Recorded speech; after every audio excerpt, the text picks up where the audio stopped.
Սիրելի հայրենակիցներ, հերթական անգամ մեծամասնությունը խեղաթյուրում է այն, ինչ ասում է ընդդիմությունը եւ փորձում է որակումներով արդարացնել իրենց ազգակործան գործունեությունը եւ հանրային միջոցների շատ դրվագներով ուղղակի վատնումը, հափշտակումը եւ փորձել խեղաթյուրելով ընդդիմության մոտեցումը փորձում են վերագրել բաներ, որոնք չեն ասվել։ Լսեք, շատ պարզ բան է, այս հայտարարագրման հիմքում նորից եմ կրկնում,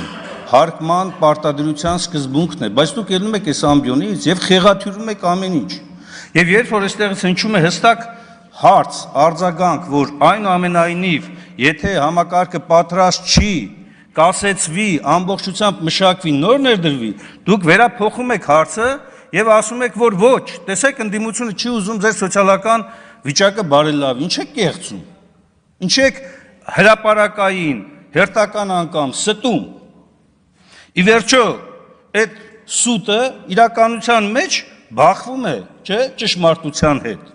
Վաղը մյուս օրը, որ այդ մարդիկ ուշացեցին կամ չներկայացրեցին, հարցադրումը, որ քրեական պատասխանատվություն հասնում է, թե չէ, վաղը մյուս օրը գալու է, չէ, այդ իրավիճակը, երբ որ նախաքննական մարմինները կոնկրետ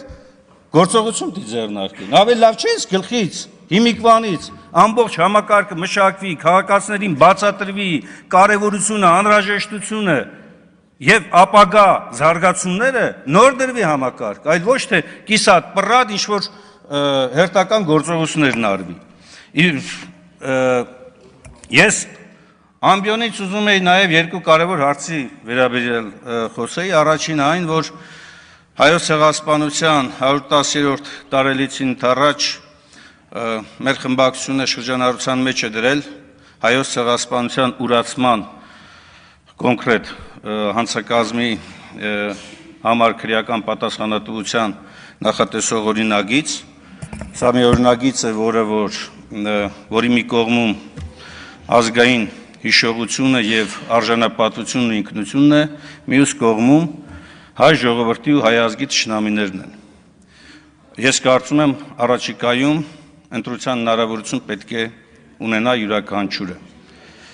Եվ առաջին հերթին քաղաքական այն մեծամասնությունը, որ այսօր որոշումներ է կայացնում Հայաստանի Հանրապետության անունից։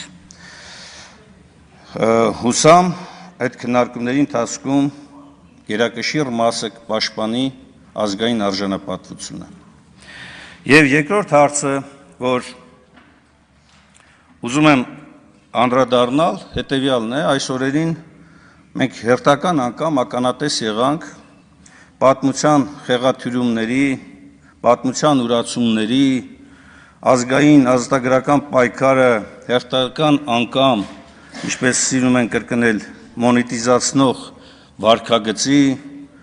վիրավորանքների եւ ազգային ժողովի նիստերի նախագահողների կողմից քար լռության այդ ամեն ինչին,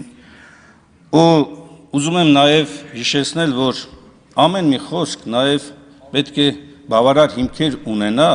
հետագայում համապատասխան հիմնավորումներ ներկայացնելու։ Սուտն ու կեղծիքը եւ մեր պատմությունը խեղաթյուրելը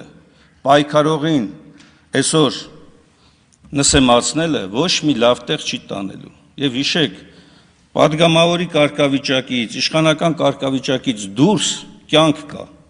Այդ կյանքում պետք է դուրս գաք մարդկանց մեջ, պետք է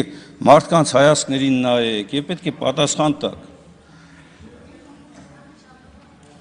Շնորհակալություն սեփական փորձով կիսվելու համար, պարոն Մինասյան։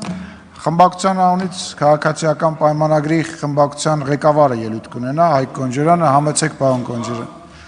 Ես խնդրում եմ տեղից մի խոսացեք։